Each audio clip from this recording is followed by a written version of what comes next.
ऋषभ पंत के लंबा छलांग, यशस्वी जायसवाल भी कैलन कमाल।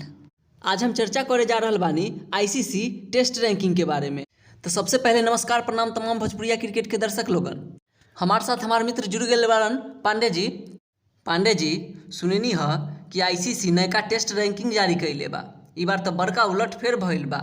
हाँ तिवारी जी देखली हाँ। सबसे खुशी तो हमरा तब भइल जब ऋषभ पंत के टॉप 10 में नाम आयल।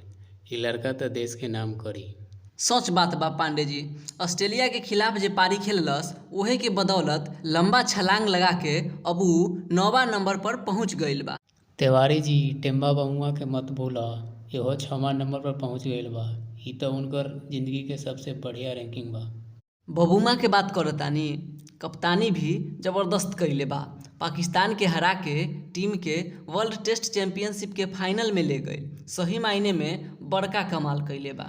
ठीक कहला। वैसे तो जो रूट अभी नंबर 1 पर बैठल बा और यशस्वी जायसवाल का कहवा चौथा नंबर पर जमल बा। हाँ, लेकिन स्टीव स्मिथ के हाल बेहाल हो गईल बा। बेचारा एक पैदा नीचे खसक के 8वां नंबर पर खिसक गईल बा। तिवारी जी स्मिथ तो पुरान खबर हो गई। असली टक्कर तो हमरा यशस्वी और पंत जैसन खिलाड़ी में बा। बिल्कुल पांडे जी, यशस्वी जायसवाल बहुत जल्दी नंबर 1 बनी हस। और कामेंदु मेंडिस के देखनी हाँ, श्रीलंका के खिलाड़ी 7वां नंबर पर जगह बना ले बा। लेकिन हमरा लागेला कि असली मुकाबला तो ऑस्ट्रेलिया आ श्रीलंका के बीच होखे वाला वर्ल्ड टेस्ट चैंपियनशिप में होखी। सही कहता नहीं तिवारी जी, असली मजा तो अब आई। अगला रैंकिंग में यशस्वी या पंत नंबर 1 बनी। बिल्कुल, सब लोगन के एहे मनसा बा।